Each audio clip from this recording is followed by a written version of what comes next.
Hey guys, I just woke up from a nap and I thought this is the perfect time. I'm nice and calm. I want to talk to you guys about soulmate versus twin flame. So, first of all, a soulmate is somebody who's brought to you to give you companionship throughout different life challenges and phases and things like this. The soulmate's a very important person in your life. However, a soulmate is not usually forever because that person is not born specifically for you. The person who's born specifically for you is called a twin flame. Now, the thing about the twin flame is that it's not the comfortable experience that a soulmate can be. Now, it can turn into that, but initially it is not like that. Twin flames are put in place to help you with the lessons that you need to learn in your life on your journey. This is something that was orchestrated long before you were born onto this earth plane. Now, the soulmate, I like to explain it like a blanket. The soulmate is somebody who's on the same blanket as you, whereas the twin flame is somebody that's in the same patch on the quilt as you. Basically, they are the same soul split in half, or you could look at it as, you're both from the same patch on the quilt, whereas everybody else around you, they may be somewhat compatible, but they're not part of you, whereas the twin flame is. And that's how the twin flame can be so deeply rewarding if you're willing to go through the lessons. Many people believe, and now understand I'm saying if you subscribe to the idea, some people don't believe in twin flames. But the reason why the twin flame is so deep and so rewarding is because that person was put on this earth to help you to grow and expand spiritually, to unblock you energetically, but it's not some magical thing that happens. It's something that happens through a process of each of you working through and dealing with the issues and coming into union with one another in a very sweet way, though the beginning may not be so sweet.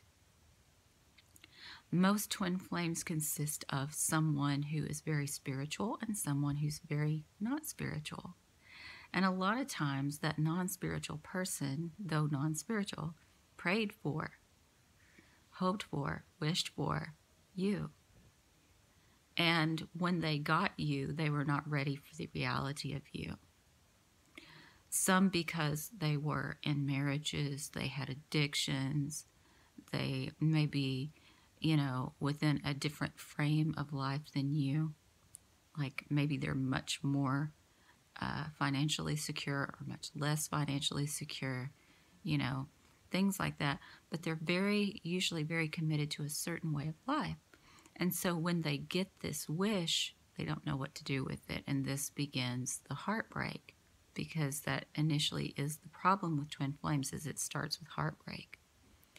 While the attraction is very magnetic, the person who's not very spiritual may confuse it as just a sexual attraction, not realizing that it's something much, much deeper than that. Whereas the other person does know and can get very hurt by the fact that the other person doesn't see or feel it or understand it, even though they try to explain it. So,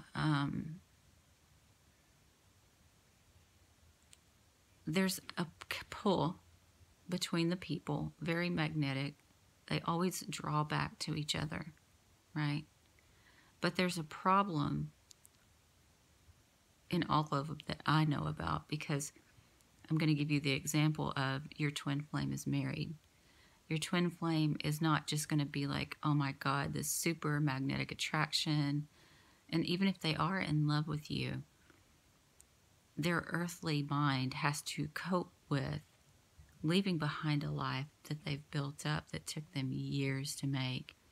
And it's much like the saying that, don't cling to a mistake just because it took you years to make it. It's kind of human in the way that we've been brought up to do just that. And they're not willing or ready to really give it up. They wanted you, but they didn't want to give up what they had. Now, for some people, that's not a problem. If you're into polygamy, sometimes that can work out. But most people are not into that. So you're looking at a situation where, you've got not only the party that's your twin flame, but also their spouse or whoever they're involved in is tied into all of this. And the more that any one of them is unwilling to move on this, the harder it is for you to come into union and to actually attain what is meant for you, because the other person, feels like they have rights to this person, not realizing that truthfully they really don't. They may have built with this person, but their contract is really over. Otherwise, you wouldn't be there.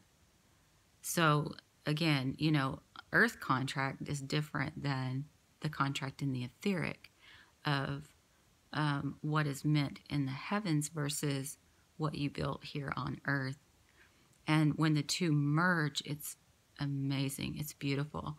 But there's going to be a lot of resistance from the people in their life, plus them, because they're not willing to give up what they've built and the image that they have grown and maintained over a period of many years a lot of times.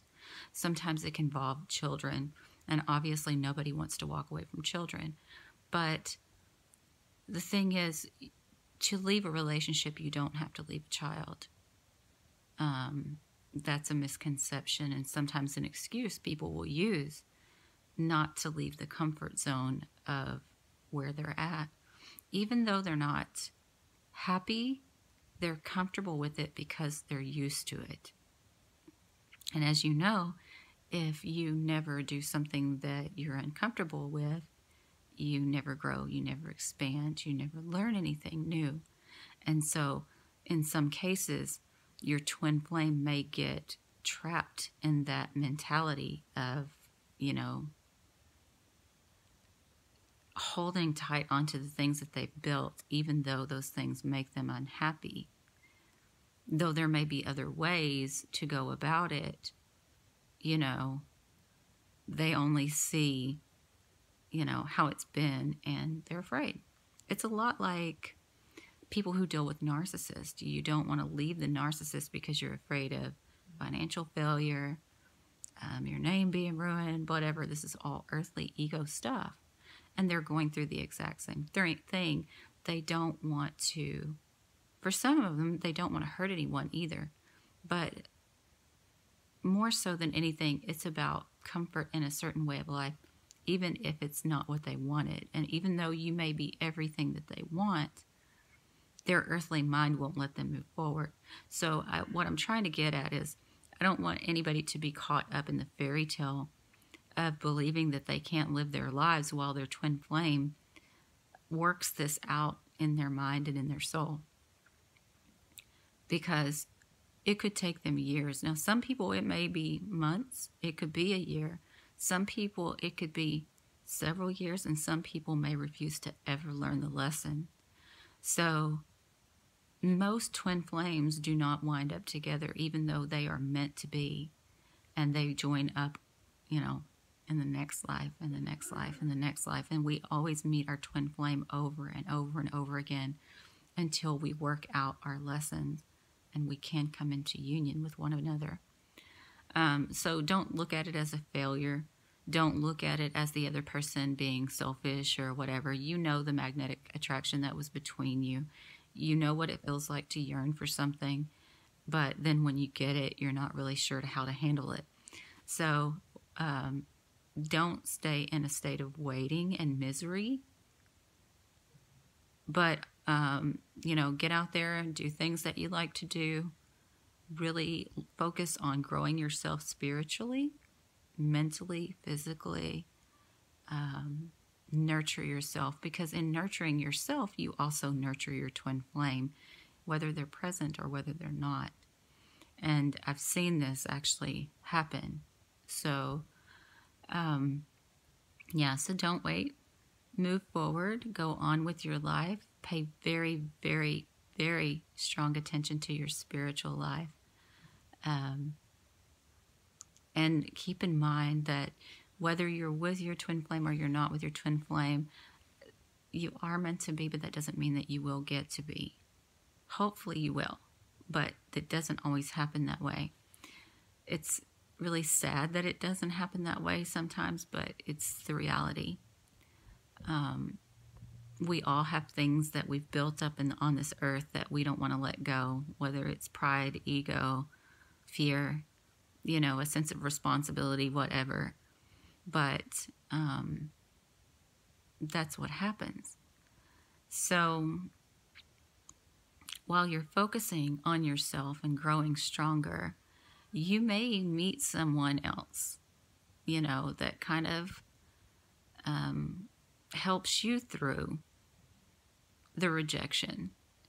And when this happens, you have to understand that you may see this twin flame again. This twin flame could have life circumstances that draws them back to you again. And you may now be the one who's in a relationship, for instance, or has the issue and they don't. So it's a cat and mouse kind of game.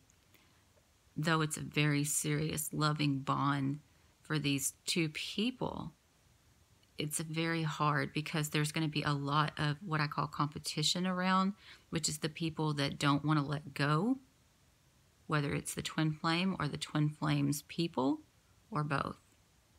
So you're not just dealing with the emotions and thoughts of the twin flame, it's also the people that surround them. And when they're not willing to let go, then, your twin flame has a hard time letting go and coming towards you. So keep that in mind. Now, there is a theory that when a twin flame partnership occurs, that there's always a flourishing of the gifts artistically, that type of thing. And often it's also associated that there's like a lot of monetary gain.